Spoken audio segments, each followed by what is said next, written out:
To wonder at beauty, stand guard over truth, look up to the noble, resolve on the good.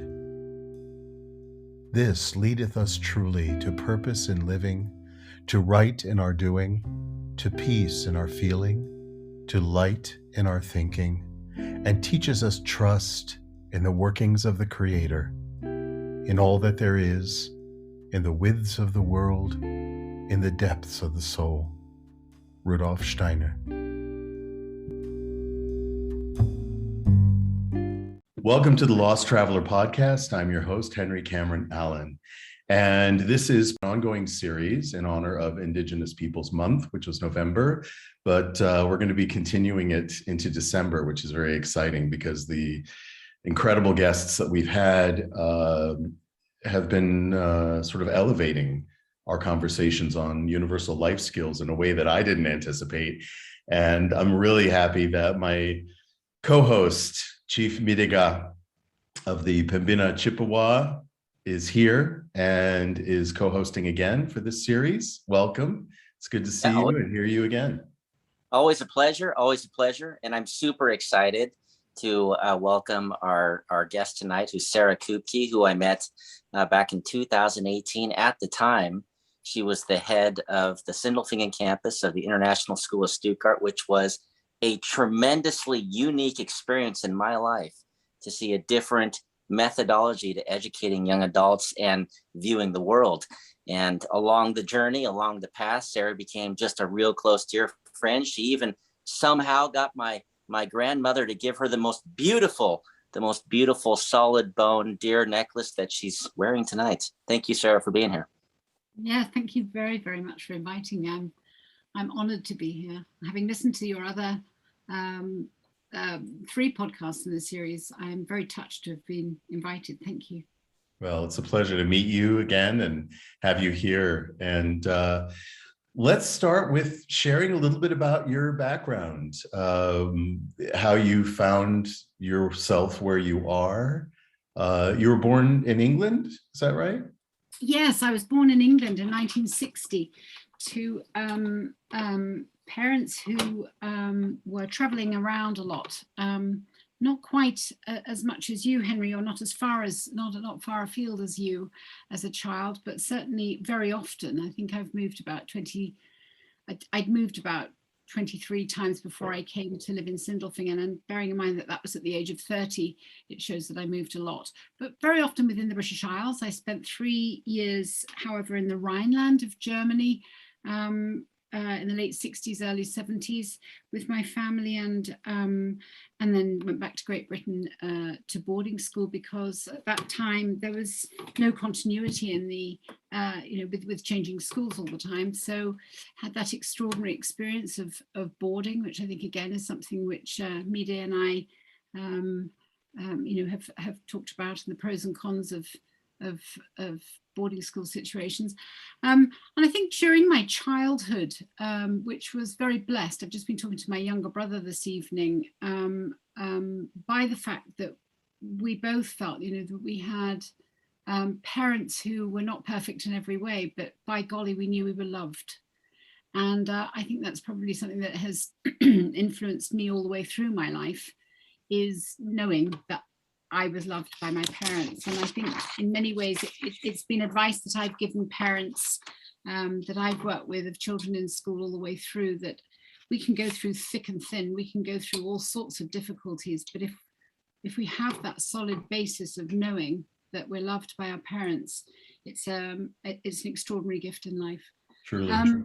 And one which many of my friends at school did not share, and lots of them wanted to be adopted by my parents. It was not a perfect childhood in any way. We were very, very normal people, but it was very special to have given us that foundation.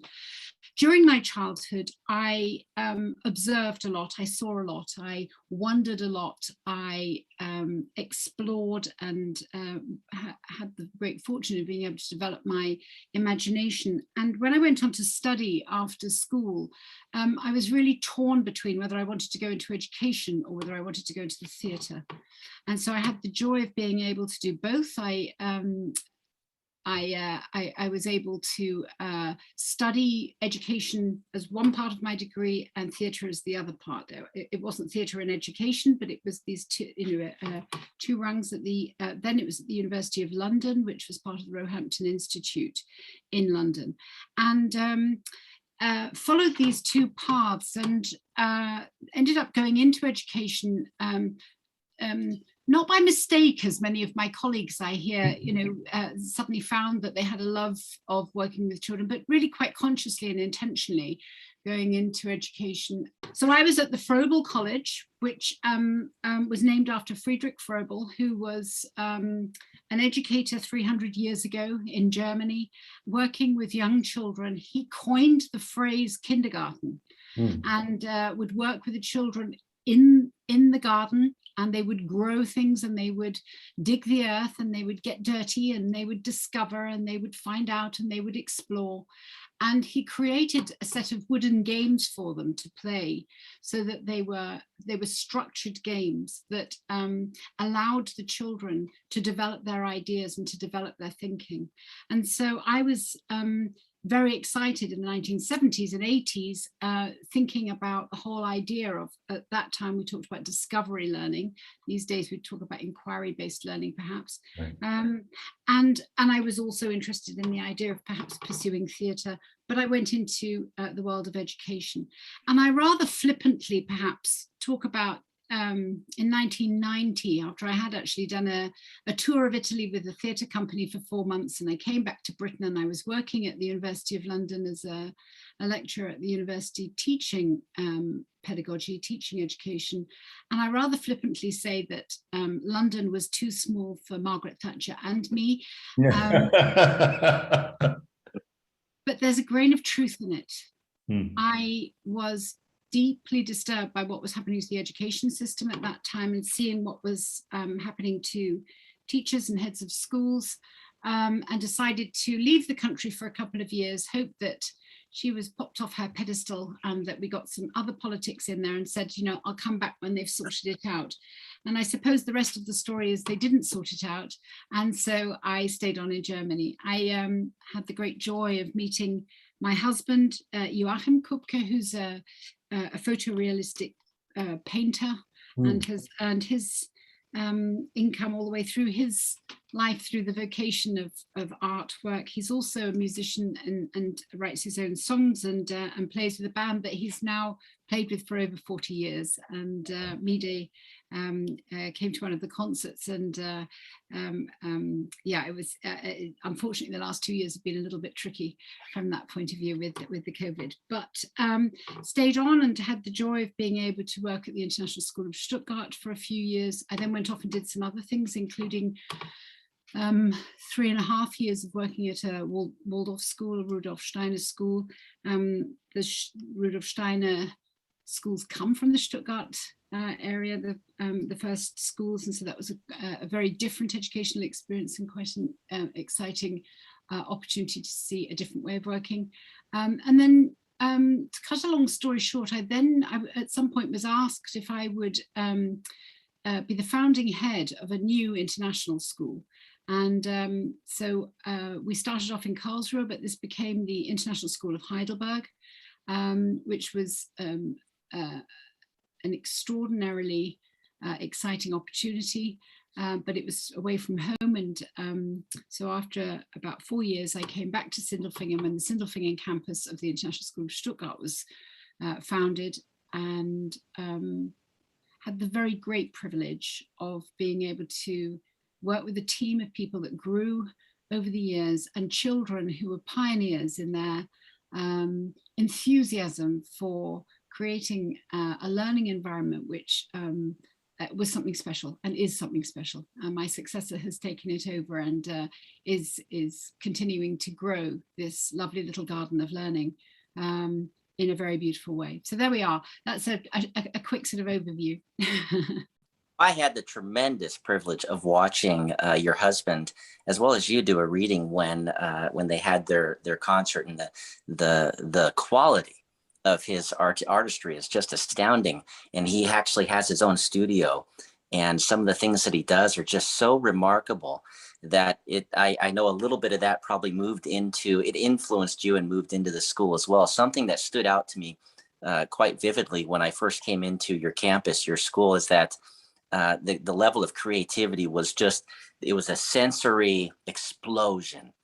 And I remember that from when I was a kid. You know, you talked about feeling loved by your family and feeling supported. And then it didn't matter where you were at, because you were, as the Sarah Kupke I've got to know, is it doesn't matter which earth you're put in, you're going to bloom. And so I had this remarkable teacher in my first probably 9 years in school. I had one that was just incredible. And he did something like that in his classroom. And he was unique in that because the American model is very industrial. It's almost like you're sending kids into a manufacturing environment of everybody has to be the same. But this guy, Mr. Needham, was different. And he had plants, and all the walls everywhere had to be covered with whatever you were working on. And your creativity, your growth was based on you as a unique individual. And he wasn't afraid to say, I love that picture and I love you for making it. And when I came into your school, Sarah, I will never forget the day when Ann buzzed me through the door and I walked in, and the first thing I saw was almost every single wall and piece of glass covered with something that these children had made. And Henry, this stuff was cyclical. It was constantly being updated. It wasn't something that was just put up. It was nonstop. And I just want to, thank you for being like that in those children's lives. Yeah, we have a very common history, Sarah, you and I, both traveling so much in our foundation years, finding ourselves in education. I never expected to go into education either, but also in theater, training in theater, and how one informs the other. You know, I was working in a children's bookshop in Minneapolis, Minnesota, and I had many teachers come in as clients asking me for what was new, what was fresh. Maybe they were looking for something specific for their curriculum. And one of the teachers who I became close with, Gay Steelstra, I'll always remember her. She was a teacher at a Steiner school, Waldorf school in Minneapolis. Now, I've traveled the world. I've traveled in cultural circles my whole life. I had never heard of Rudolf Steiner. I had never heard of Waldorf education. And so she told me a little bit about it, and then came in one day and she said, you mentioned you're a theater artist. I said, yes, I am. And she said, well, do you ever do residencies in schools? I said, from time to time, I do. She said, well, our theater teachers are going on a bit of a hiatus, and we're looking for someone to bring in as a replacement for that time. Would you be interested? I said, well, sure. I'd love to meet them. And so they had lunch with me, and we talked before I ever saw the school. And we just needed to see if we hit it off. And we did instantly. And they're still to this day very good friends. And then they took me on a tour of the school. And I had a very similar experience, Midegah, as you did, walking into the international school. Art, children's art everywhere. Every classroom was beautiful. And the colors were soft. There was no fluorescent pinks and yellows and greens. It was all very muted and soft and comfortable. And they were beautiful. There were live plants. Some classrooms had live animals as well. There was always a nature table in the corner of the room to keep children connected to their natural selves and their connection to the natural world. And as I got more involved with the education, I was just like a sponge, just learning so much. I started in the early childhood, then I went on to substitute teach in various other classes. And in the end, I became an admissions director for two schools, a high school and a lower school. And it's very interesting to me how the foundational story gets sort of watered down in terms of how the movement started. It came about at the same time as Montessori, didn't it? And it was because Steiner was approached and asked to start the school by an industrialist, by a man who, Emil Molt, who was the director of the Waldorf Astoria cigarette factory in Stuttgart. And Steiner was on a lecture tour around Europe talking about educational reform, among other things. And Molt was so moved by what he was saying about child's education that he asked him to help create the Waldorf Freie Schule in Stuttgart in 1919. And now there are over 1,000 schools around the world. It's a quiet movement, but an important one, I think. That's right. And I think that it's interesting that the Waldorf schools have such a close connection to nature because of the work they did with through the anthroposophical movement and working with Steiner's influence there. And so, one of the things that was very interesting to see with the children that I was working with at the Waldorf school in Böblingen was that it was really important for them to see the process all the way through.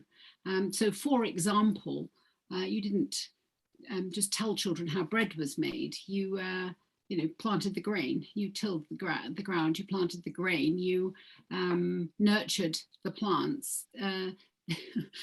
Harvest, yeah. Right the way through the summer then with the plants growing and then coming after the summer, either you got to harvest them or the wild boar had come with their big strong snouts and already ploughed up the ground, in which case you also learned about what happens when it goes wrong and that not everything is perfect and so on. But anyway, they would then take the grain, they would harvest the grain, they would grind that down into wheat flour in their little coffee grinders, Yes. little handmade coffee grinders, and then they would eventually then bake the bread. So they knew where bread came from. They knew that it wasn't, there's the stories we always hear about children, well, I know where it comes from because it comes from the supermarket or they went through the process, or by the time they got into their fourth grade, it was important that they built something, and they didn't just build little cardboard box models on their tables. They'd go out and they'd find out what it's like to pick up a brick and to mix cement and have to mount the bricks on top of one another so that the wall would be stable and wouldn't just fall down because it had been incorrectly built. And and what it felt like to get your fingers dirty and raw from the materials that you were working with, and then the pride of, we built this hut which is now used for the tools for the garden, for example. So there was this based on practicality and reality.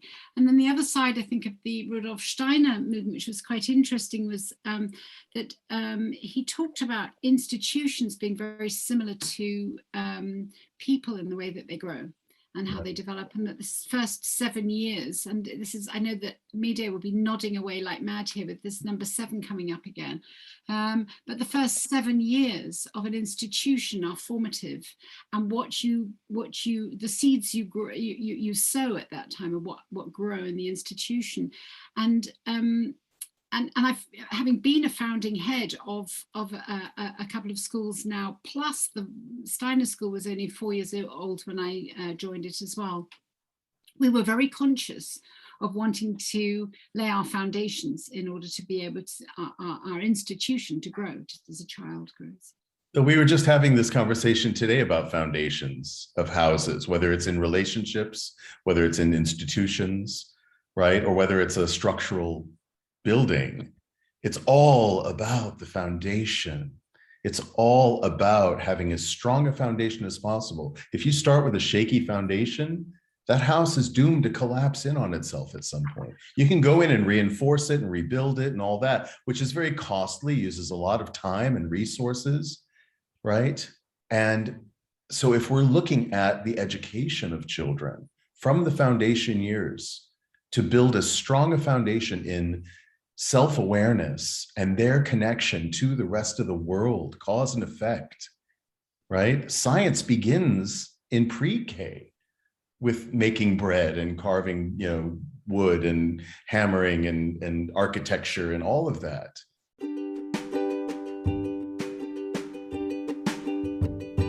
Shadow and Light, LLC was established by Dave Roberts and Reverend Patty Farino, co-authors of When the Psychology Professor Met the Minister.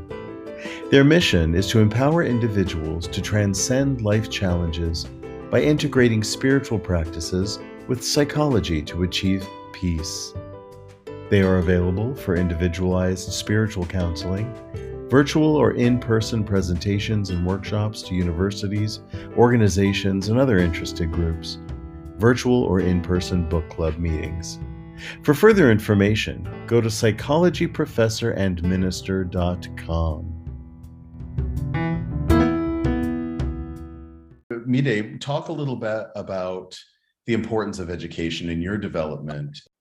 Yeah, I had the very interesting opportunity to view life from that angle, that paradigm of coming from really a broken community, a broken home, broken family, and these were outcomes that were due to policies regarding education related to the indigenous peoples of the Midwest and the Rocky Mountains of the United States, where, up until a child was 7 years old, they were just taken from families and put into boarding schools. And I think that the difference between that model versus maybe perhaps what was occurring in England is it was specifically designed to completely remove the familial structure, everything that held you together, your language, your family.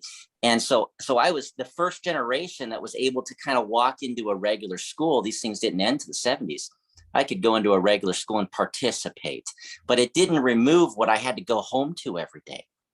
And so one of the ways that I really benefited is I think there was an age that occurred in the 80s, the shift that occurred where educators started seeing that these weren't assembly line cars that are all the same, but these are unique personalities. And if you lay a proper foundation, and I would say in the first 7 years in school, and you care about them as an individual, that you don't know the type of life that they may achieve or the magic they may do with the creativity that they perform in the world. And so, I remember I had a unique experience when I was in grade 1. I actually fell from a distance about 8, and this kind of will highlight just the power that an educator has in the life of an adult. Every adult can tell you who their kindergarten, first grade, second grade, third grade, fourth grade, fifth grade, sixth grade, seventh grade teacher is. And I would say 99.97 can. And why? Why? Because they viewed them as who they are and not as an assembly line machine. And I had fallen from about an 8-foot distance. And this is about maybe 2.5 meters in European metrics. And I had completely severed my tongue. Half of it. And I remember walking to the house holding it in my hand. And I didn't have any fear. I knew I just needed to get to an adult. And the result of that is now I'm in school. And it had just started. School had just started. And this is the year that you have to learn to read. This is the year that your creativity really blossoms. And it's another level. You move from the garden and you move into we're going to develop the intellect into actually applying some of these things. And all of a sudden I had this massive step back, except I didn't, because I had a teacher named Mrs. Rogers. Now, when I got out of the Marine Corps many, many years later, and I was walking down on a levee in this city, just enjoying the beauty of, she was walking with a friend and she knew me the second she saw me, even though I had aged. And little David Taylor, little Midegah, who couldn't speak, she would sit with me every single day. And she said, but you can learn how to read. And she took the time to teach me how to read. And I ended up, because of that, being able to read before anybody in my class. And it wasn't viewed as a special, treating any kid more special, because she gave this unique time to every child. She viewed her day from start to finish as this race, her marathon. I still remember her saying this. I got into running about 6 years after that. And I still remembered her saying, just starting my marathon. And then artistry. She allowed me, she covered one of the back walls with white paper. And I had a unique talent to be able to draw what I saw really well. And she would let me just draw. And what I found was that approach, which was not the approach I got at home. When I went home, it was the dread that I had to leave this safe place. And in reality, that's what for a lot of children, these places are. It's a safe place for them to have their personality blossom, where they're not fighting and competing for light, that everybody wants to shine the light on them.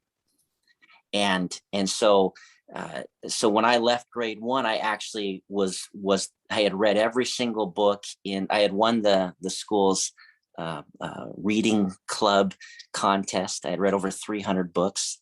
I'll never forget that.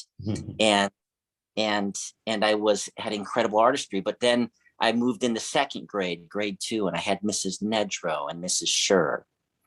And they wanted to focus on helping me pronounce things. So they would let me work with the other kids. And this is the power of education in life. They would let me work with other kids on reading. Now, I couldn't say things properly, but I could say them slowly, correctly. And I would help other kids read. But what it did is it helped me speak. And then I started speaking again in grade 2. And then by grade 5, I was standing up and almost giving full lectures to the class, because the teachers, they all knew about me. And they just kept feeding the bear, right? The hungry bear. But they were doing this with other students as well in different ways. And I think this is that metamorphosis that occurred in education. And it probably originated with some of these ideas that you're talking about, Sarah and Henry, that originated over in Central Europe, which is a return to naturalism. The most natural environment is, where would a kid have been 10,000 years ago? And how important would it have been for him to be, or her to be, in nature, to be around grown adults and around intermediate adults and learning about things and about themselves? Because the reality is going to come that at some point they're going to be on their own, and they got to fly like an eagle, or they're going to be an eagle running around on the ground. And people are going to say, why aren't you flying? You're an eagle. Well, maybe they just didn't know they were an eagle. And so that's, for me, that's the power of education. And so when I think about my ability to speak now, or my ability to write or read, and I just devour books, there isn't a single day that I don't have inside my heart a prayer of thankfulness for all the people that crossed my life, to include Sarah Kupke, who opened me up into my final chapter. Was, hey, let's go talk about your family a little bit. Let's talk about your grandmother, and let's talk about your tribe. And so even at the age of 40, I still had an educator see something in me, grab me and say, hey, you still have some more to go. And I think that's the journey that perhaps is your whole life. Powerful. Well, I hope it's not the final chapter. Yeah. Never is. We're only halfway through the book.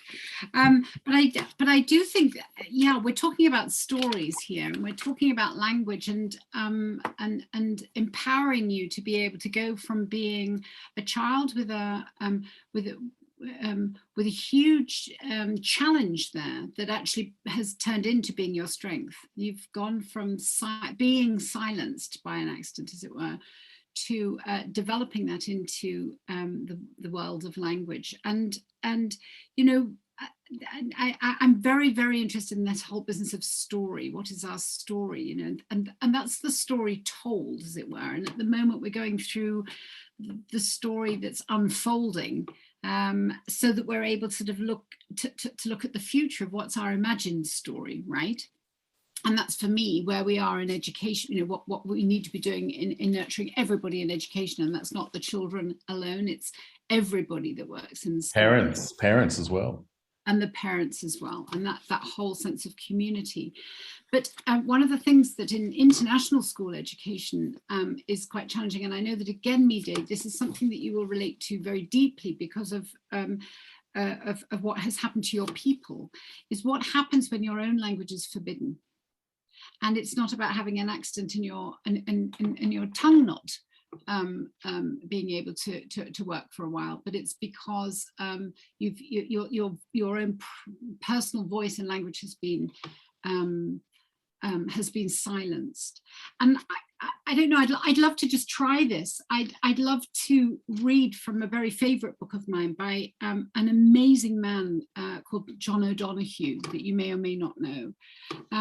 But he was a Catholic priest in Ireland, and he was also a philosopher, and he left the priesthood because he had differences of opinions on the openness of the church and the honesty of the church and the church's position on women. But he wrote this, and it's short, but he wrote this little section about language and belonging.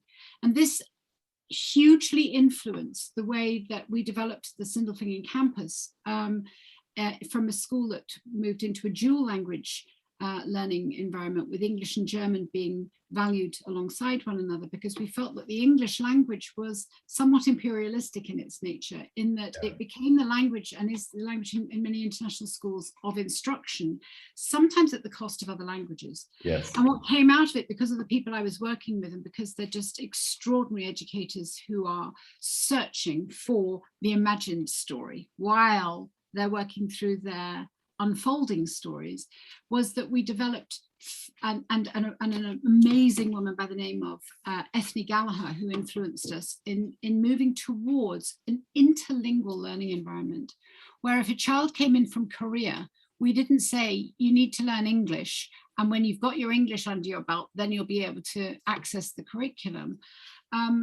We would buddy children up with one another. We would find ways of children being able to think in the language that was their home language. So hold on, and you even brought in Korean language specialists, and you brought in Japanese language specialists and Spanish language specialists and French language specialists. These are people that I would communicate with, and you empowered. And this is the future of education globally.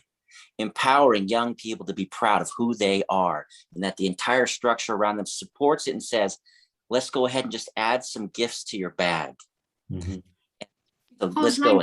That's right, because language is so tightly connected to our personal identity and our cultural heritage, which is why when we're trying to oppress, we take it away. Right. From the whole people. So here's John O'Donoghue. It's taken from Eternal Echoes, exploring our hunger to belong. Language and belonging. Each language has a unique memory.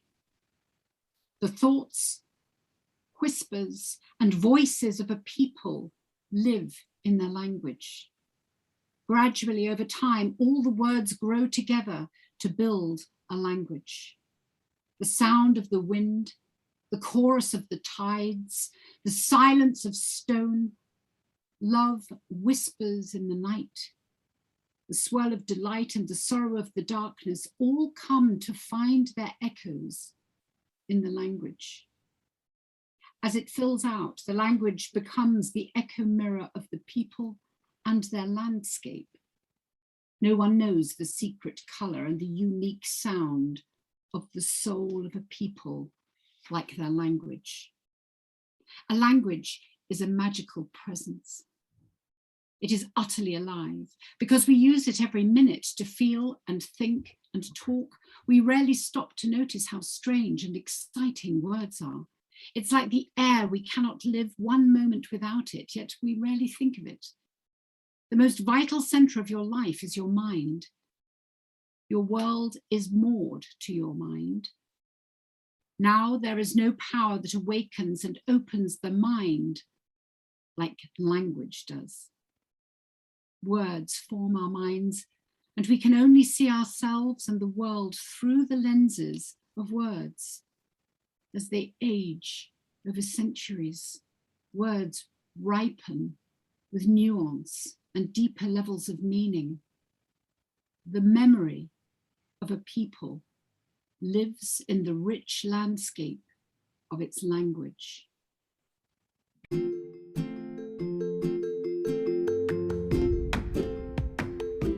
Stories are at the very heart of what makes us human. We each have one, and we can learn and grow from listening to each other. The Listen podcast is an exploration of the stories of Americans abroad and how they got there. If you're curious about the world and hungry for community, check out their website at www.thelistenpodcast.com or their Facebook group at the Listen Podcast Community. You almost made me cry. You know, my grandmother struggled so badly with that being on the bridge between two realities. You know, half her life she was to be ashamed. And then the other half, it was okay, but she was afraid. And so the way I learned our language is through songs. And that's how a lot of them are learned. And that's why the powwow is kind of the place where you come together, and it's very musical, because that's where it is now. But the future is full integration and everybody viewing each other as equal, sitting at one table. You know, whether, and we call that the medicine wheel, the wheel of the circle of love. There's no elongated rectangular table where one person's at the front. No, it's a circle and everybody is an equal, you know, and it's, you know, red, yellow, black, and white, one family with one creator. And when you were reading that, it almost made me cry, because I thought of a song that my grandma sang all the time. And it was the first song I remembered. And then just this week, I had forwarded to Henry and another elder a little short video of me catching Henry, my youngest son, Henry, playing in the room with his dinosaurs, but he was singing this song. And this song says, this is a prayer song, Creator who lives in a place that is great to own, who makes things that are great and majestic. You know, hear my words and take my prayers and my wishes on the wind, like the eagle. And if you want to return that to me, then I'll receive it with gladness. And my little 4-year-old son was singing this song. And that's the first thing I thought about, is that the power of language. And clearly he knows what he's saying, just like he knows what he's saying in English, and just like when he knows what he's saying in German. And I just want to thank you for that poem, because I think everybody should be proud, very proud of their mother and their father and their grandmothers and grandfathers. And even if they're bridging many continents, because it's really one home. Carl Sagan, the little blue dot. That's right. And we're all here in this most sacred place amidst the void of darkness. And it's because of healers of the heart, like you, Sarah, and like you, Henry, that I feel super excited about the future. But if it's okay, before we end it, I would love to share this song with you. I hadn't planned it, but I heard my son Henry as you were reading that. And I just want to tell you how much in my heart, how much you have meant to my family and my life with the work that you've done, and what I learned in my 2 years with the international school, and what I gathered and brought to my children and my family, that I did not get from my immediate family, because they were suffering with generational trauma. And so for me, a lot of healing came from seeing what was occurring with these youth that I saw grow from the nest. That's what they call it, the nest, the lowest part, the nest, like little babies. And they nurtured them just incredibly, all the way to those that were graduating and meeting with me at the Model United Nations that they hosted at the school. And these grade 12 seniors that are talking at a level that when I was in my master's degree program, I didn't meet people that were that intelligent. So they must be something, right? But thank you. And I would love, before we do end this, to share that song with you. Absolutely. Absolutely. You know, I grew up in international schools around the world. And what's really interesting to me about that lifestyle, that world, I grew up in a difficult home environment as well. And like Midegah, school was my refuge. And the extended family that you make amongst friends and teachers who become like parental figures. This is something I saw echoed in Waldorf schools as well, that the teacher ideally stays with the same constellation of children from 1st through 8th grade, right? So that they're taking an almost parental responsibility for the education of these particular individuals. and allowing them to be individuals. One of the things that I'm so excited about with our current technological advances with social media, I know a lot of people criticize it because it does generate a lot of misinformation and so forth. But what for me it's done is that it's bridged me back to my foundational community from the American school, specifically in Brazil, the international school that I went to. And we have a WhatsApp group. We talk daily, and we have Zoom little mini reunions, and we're now reconnected, and all the things that we loved about each other as children, we still love about each other, understanding that our biographies are exponentially broader since that time, and nobody expects anyone else to be as they were. Each individual is embraced as they are, with the memory of that connection early on. We talk about the origins of contemporary mainstream education having come out of the Industrial Revolution, where children were taken out of nature and put into factories. They were taken off of farms and put into factories, and the whole system was mechanized and replicated around the world to dehumanize and to take their childhood, that wonder, away and leave it to parents to provide that balance. But many parents, as we have acknowledged, are deficient in those essential life skills that they are almost solely responsible for teaching their children, because they are now no longer with, obviously they're still manufacturing, but now children are being trained and mechanized for cubicles in corporate buildings. You could be on a floor in a high-rise amongst how many hundreds of other workers, and you know nothing of the biographies of the people you're working with, sitting next to, and sharing a mission with. One of the things about Steiner that I really appreciate is that the first year, the foundation year of a teacher training, is in their own biography. It's the best tool that you could possibly teach from. Midegah, you teach from your own biography every day, not only with your own children, but with all of us, by sharing your story, right? What do we remember of our school days and our youth? We remember, as you said, our teachers. We remember the stories and the songs and the poems of our childhood. We remember art. We remember how we felt, whether it was sad or happy, embarrassed. We can pinpoint all the way back to the age of 6 and 7 years old, right? What do we remember of our academic lessons? I would venture to say very, very little. So that also expresses the importance of foundational education and really laser focusing for the future, not only in schools, but also in homes. This is the importance of parent education. Talk a little bit, Sarah, about your experience with parent education in an international school environment, because I find it fascinating.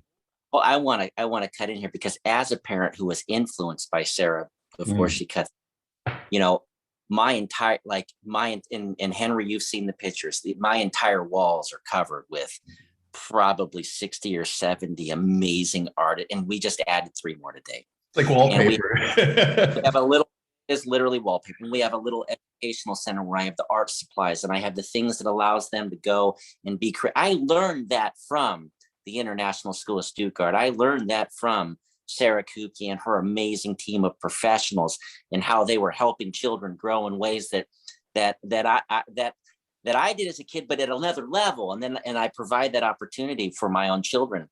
And so, as Sarah goes, I'm a living example of the outcome, that just peripherally you can cross paths with people and influence them to change and to be more helpful. So Sarah, take off on what caused this thing to flourish as it has, because I'm not the only one. I'm one of thousands and thousands. I thank you for that. I think fundamentally, Friedrich Froebel used to talk in terms of the child being like an onion, and you need to peel away the layers of finding the child within. And it was really about, there's this lovely word in German, entfalten, and it's to unfold, I suppose, is that we unfold as human beings, and as our sense of wonder as young children, where everything happens the first time and we're experiencing everything the first time. And I think parents, particularly the parents that I've worked with for the last 30 years, have been, many of them outside of the Waldorf school, in international schools, are people on the move quite a lot. Yeah. And they don't have their network of families with them, of extended family or the friends that they have normally had nearby. And so they're really dependent on the school being their focus. It's where they meet one another and guide one another in their children unfolding. But there's often quite a tension there of, have we done the right thing by our children if we move to another country and we're doing this for the career, and then one of the parents is always away because they've been traveling around the world. I think the pandemic has helped us to realize that that may not be quite as necessary as we had maintained it to be beforehand. But it's all about relationship building. And so I think the work with parents was really about being able to create a sense of belonging, being able to create a sense of trust. And you can't just do that by saying those words. You have to demonstrate that what you're doing with children in school is not an experiment that might or might not work out all right. It's truly a belief in the unfolding of that child. And where other systems, national systems around the world, might have a heavy focus on, let's make sure that we've got the maths, the writing, the reading sorted out, science is going to be important, and we'll make those our focus, and the other things are nice to have. The International Baccalaureate is all about the fact, no, we need a balance. And we fundamentally believe that, but helping parents to understand, we're not experimenting. We know this to be the best thing for your child. And I can say that, having fortunately headed up the team for 17 years, I actually did have the experience of children coming in as young children and then seeing them go out at graduation, which I had never had before. And seeing what happens to these children and the alumni coming back to talk and I spend my summer holidays sitting, having lots of coffee with people that come back to Sindelfingen to come and have a chat and tell me where they are now. And to see children that one might have thought when they were little that they're going to have some real challenges academically. But because they weren't only channeled in these so-called academic subjects, the core subjects, but they also learned how to sew on their own buttons and how to embroider and how to knit and how to plant plants and nurture them and how to get their hands really dirty. I remember this one little girl standing there as she'd been painting and her hands were all covered in the paint that she was spreading over her fingers and watching. And then she saw how, and she looked a bit worried in case I was going to tell her off because she wasn't doing what she was meant to be doing. But it was just wonderful to see her watching this material, in this case paint, and see what happened as her hands warmed it and it started to cake against the skin. And so there was the soft, and you see this when children are potting with clay, to experiment and feel and understand how materials work and so forth. For parents to understand the value of that and to be able to play with their children and allow their children to play and not to hover over them, but to allow them to entfalten, to unfold, I think was what won the trust and the relationship. Hi, I'm Yvonne Johansson, and this is My Little House. My Little House is an interactive, multi-sensory educational felt toy that I invented to help develop children's language skills. I love My Little House. I've been working as a speech therapist for over 20 years. So then I just thought, wouldn't it be great if I could just take this one-dimensional board and make it into an actual three-dimensional toy? How cool would that be? That's the idea behind My Little House. You can spread it out flat like a 4-panel felt board, or here's the cool part. In the blink of an eye, My Little House easily converts into a 3-dimensional reversible house. My Little House comes with 36 felt cutout pieces that match outlines in 8 colorful rooms. And they're felt, so they stick. Each piece inside My Little House has been placed with purpose. But My Little House isn't just for kids on the spectrum or with significant disorders. It's also for typically developing 2 to 5-year-olds. It's a fun toy. I always say to my kids, when you get stuck, you have to ask for help. Can you tell me what you see on top of the refrigerator? Apple. I know that My Little House is going to make a difference in thousands of children's lives. I just need your help in getting it out there. Thank you so much for listening. For more information about My Little House, My Little Farm, My Little Zoo, and other smart felt toys, visit www.smartfelttoys.com. And that's my prayer for the people that I descend from, who I was just speaking with an elder 2 days ago who said, we don't know how to educate. The model we were given doesn't work. It came from overseas, and they're just coming out of this. And I said, well, those that brought you that model, they've returned to their roots, and they're actually capable of teaching us how to be who we were originally. And these are concepts that we should embrace. And so I look forward to in the future bringing the tremendous information from people like you who've changed my life as a father, and back to my people back in primarily Canada and the Great Lake region of the United States, to say, hey, there's another educational model out there. And this model is more traditional and more natural and more beneficial. And it's sort of like comparing economic models, right? This one works. Well, one of the things that I really was brought back to was my son's first grade year at the Waldorf School. And every child starts by carving their own knitting needles and sharpening the points and then gluing a bead to the ends of them. They card the wool. They harvest the wool and they card the wool and they dye the wool. And over the entire first year, they learn to knit. I'll always remember the little verse: in through the front door, run around the back, peek through the window, and off jumps Jack, right? And my son, Cameron, taught me how to knit with that verse. So he would come home and practice knitting. And the knitting he was doing in school was kept at school, but we did more at home, and he practiced. And it was so amazing to look at the scarf at the end of his first year of school, because at the beginning of it, it's all kind of wild and loose and confused and not really clear where it was going. But gradually, over the entire year, this one scarf that they knit over the entire year became more formed, became more conscious, more focused, and cleaner stitches. And it was just a beautiful, beautiful example of what we're talking about here.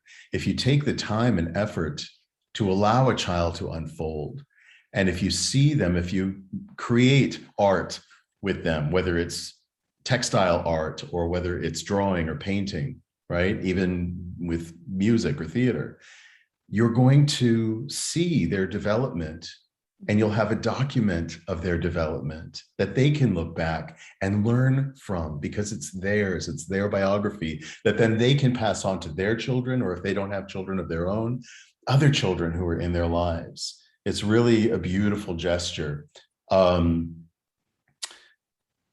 It's incredible, the power. What are some practical tools, Sarah and Midegah, both of you, that you've been able to find that we can share with our audience? We have listeners in 30 countries around the world and growing.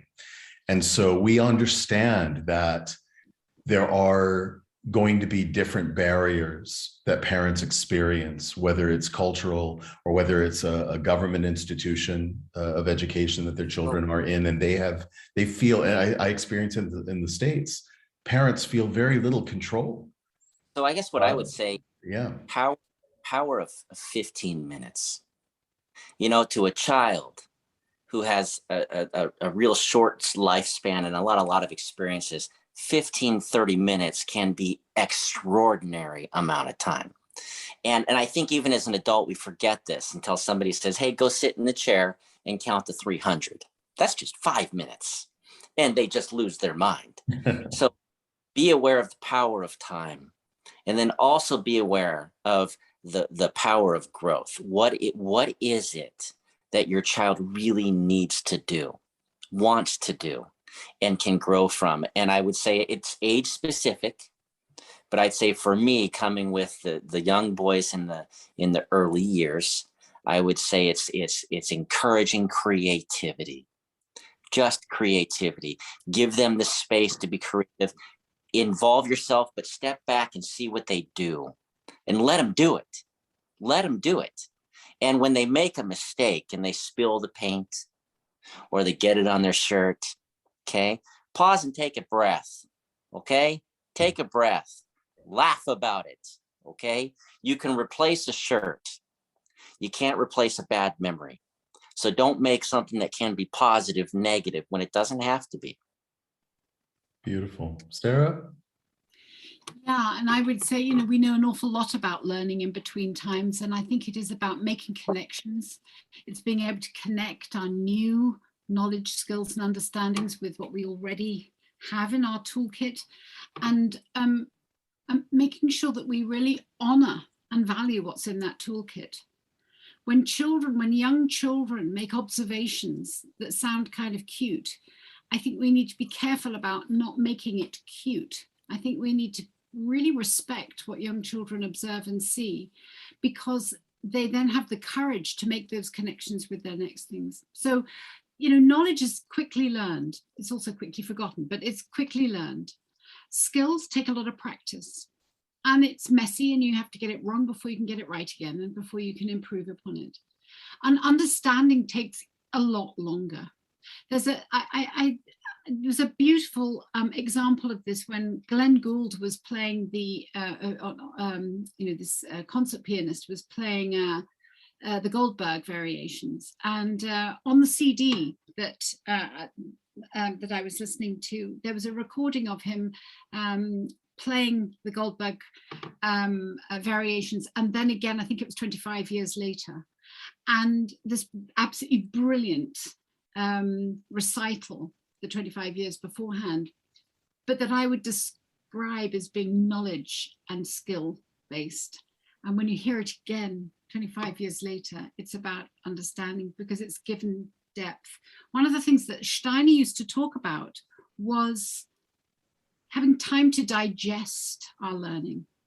And I think for parents, I completely understand their anxiety about, but is my child ever going to get there? What happens if there are gaps? People are talking about gaps in children's learning in national systems all over the world. Right. I cannot accept that young people have gaps in their learning. They've all been learning during this time. They simply haven't been learning the things that we want to test them on at the end of our national education system, or as our international baccalaureate system. All we're saying is we've decided these are the things that are important for students to know, and if they haven't learned them, then we can't test them on them. They haven't got gaps in their learning.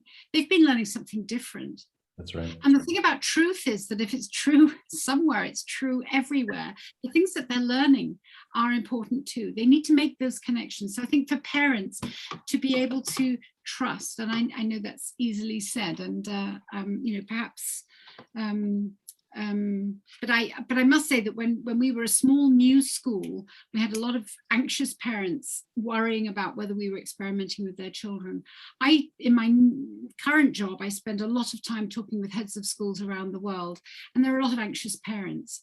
I have to say, in the last 10 years, we rarely had parents showing any anxieties or worrying at all, because they had enough trust in what was happening and conversations with other parents to be able to trust in the system, that they were able to extend that to a point that they were able to say, good, okay, we will go with you and we will see what happens in the development of our child, because our child is happy, Our child is evidently learning. Our child is making connections, is coming home with ideas and developing them further.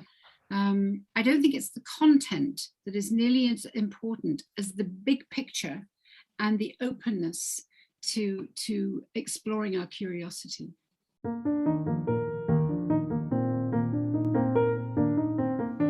Your generous sponsorship and individual support of the Lost Traveler podcast benefits the Lost Travelers Club, a charitable project under the fiscal sponsorship of United Charitable, a nonprofit 501c3 organization.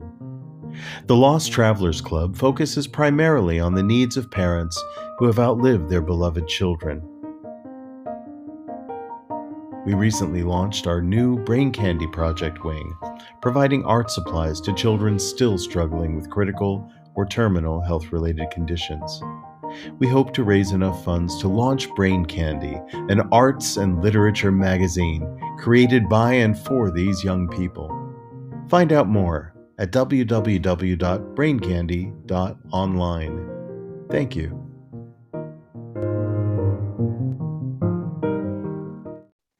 Beautiful. Absolutely. And the other thing too is that, Mita, you're an example of, is that it's never too late to reclaim your education. We all have an inner child. We're all babies in one way or another. Nobody's an expert in everything. And likewise, children, as adults, have inner children that we get to raise now, right? Because our parents maybe didn't have a full toolkit to meet who we were individually. We have that opportunity now to elevate our skill set. We can find the experts. That's what this podcast is all about, is finding these experts so that we can ramp up our individual skills as we see them and address our own deficiencies. Likewise, I believe that children possess an inner adult. Nobody's talking about that. Children understand instinctively because they are so connected to themselves and they're sponges for absorbing what's around them, right? That they can sort out to a degree. I think that's what you're talking about, Sarah, is that they are constantly learning. Whether we're putting them in a box or not, they are learning. Universal life skills means that these are the skills that every human being, almost 8 billion on the planet now, are learning. These are things like communication skills, emotional literacy, financial literacy. I don't care if you're living in a penthouse apartment in Manhattan and trading on Wall Street, or if you're living in a mud hut in the Republic of Congo trading 6 eggs for a handful of rice. Trade is trade, and you're learning the same skills. The question is not whether we are learning, it's how well are we learning these skills and from whom. Many young people today are finding life skills education on their own, on the internet. They're looking for videos on YouTube or TikTok or whatever. And it's not only dangerous for children, I believe. It's like dropping them off in the red light district, without any supervision. It's so important for parents to understand that they have a responsibility to put some form around their children's use of technology, because as Steiner said, within form there is freedom. I absolutely agree. Before a redwood tree was ever a redwood tree, these are these giant trees in California. Blew my mind when I saw one. There were these little seeds, but they were fully a redwood genetically inside that seed. And that's what you're talking about with these young adults, and even you in the middle and older. You're constantly learning, constantly growing. You're not there yet. You're not the full redwood tree yet. Now, Sarah, you talked a little bit about truth.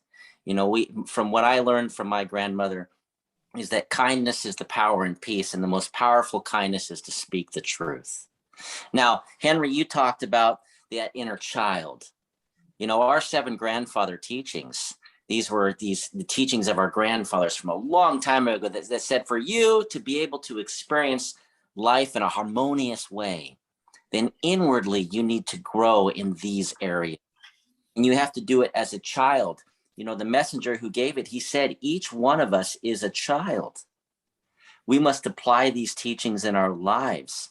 and place our trust in them. And you cannot have one without the other. And so if it's okay, I'd love to share these ancient teachings that every concept you'll see exist in the 3-year-old, in the 20-year-old, in the 75-year-old, just being a nice man, buying some bread at the store, right? They figured something else that we're still trying to learn, right? When we get mad and the car cuts us off on the highway, in reality, all that happened is a metal box moved in front of you, right? So if you would allow, I'd like to share these. Please do.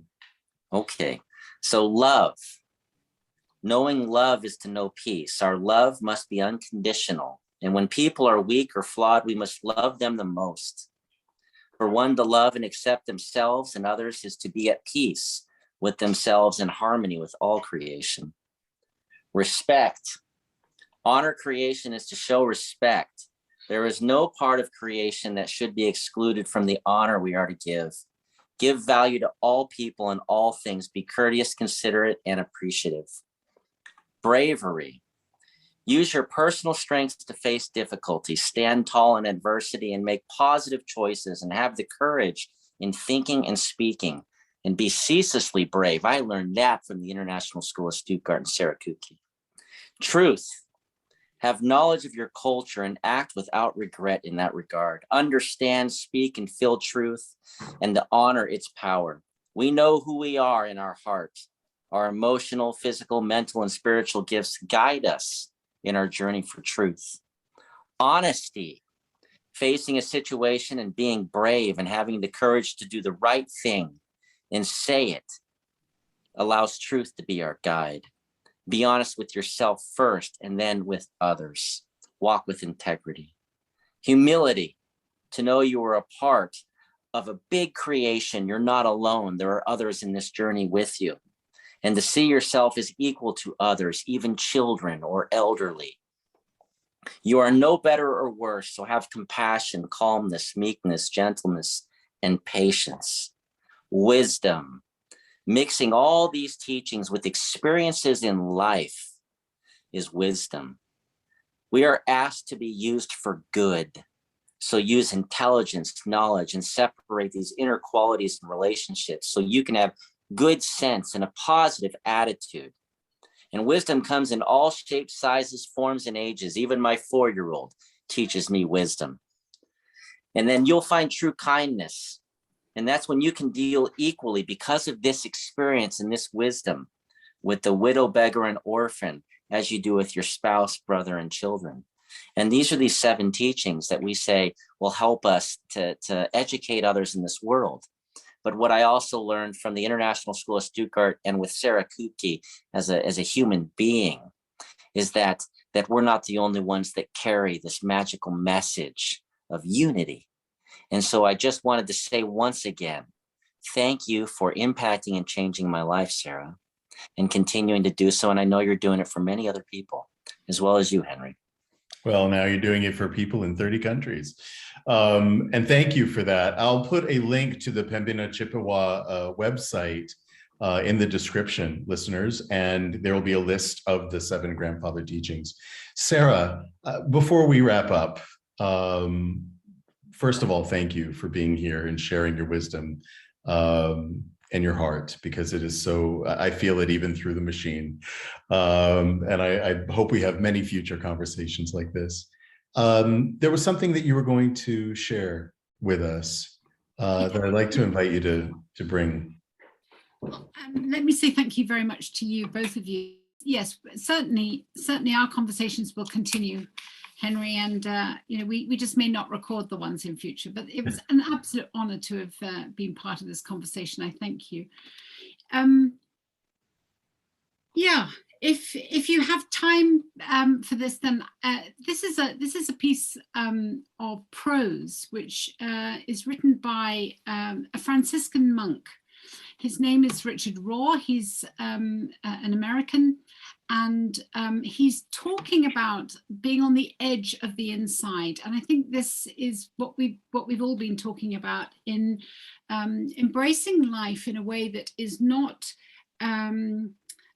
stuck in a doctrine, and rule bound, but it's about unfolding. But it's also about recognizing the privilege of not necessarily being ensconced in a belief system that has no flexibility about it.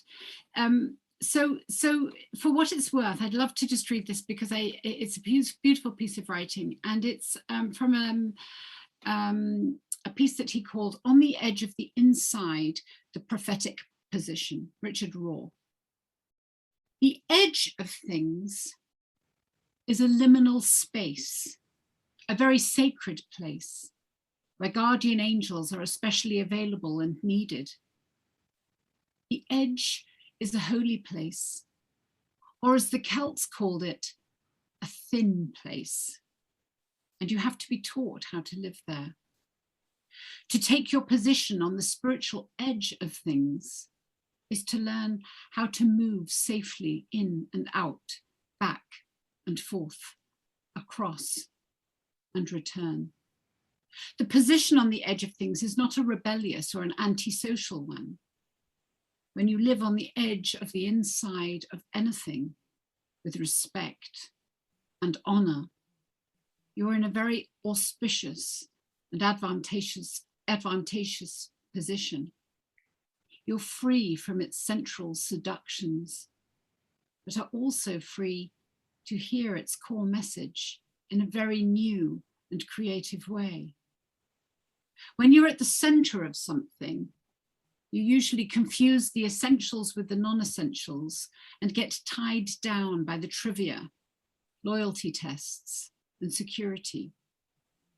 Not much truth can happen there.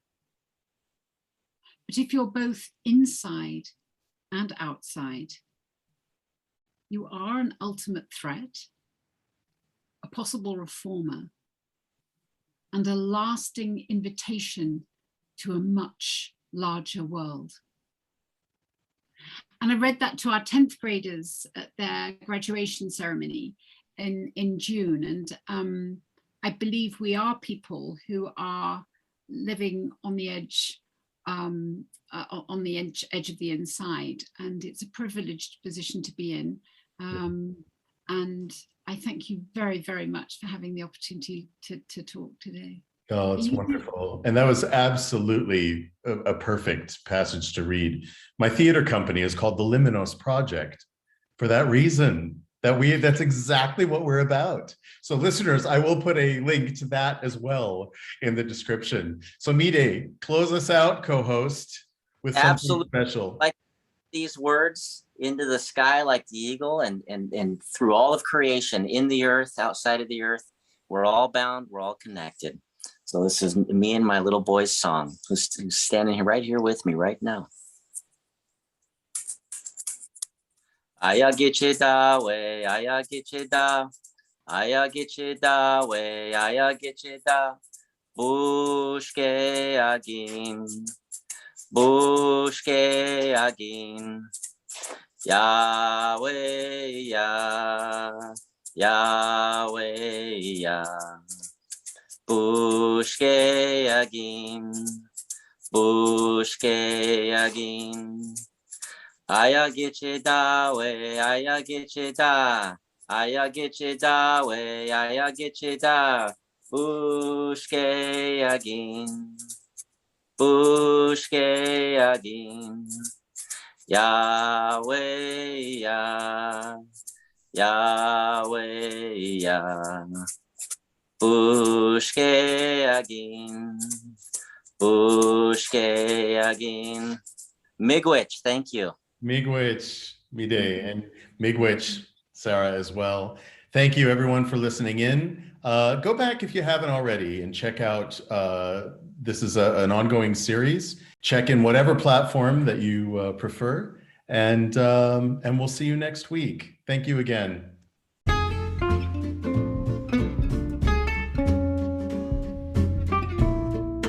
You've been listening to Season 2 of the Lost Traveler Podcast with Henry Cameron Allen. Visit me online at www.henryallen.org.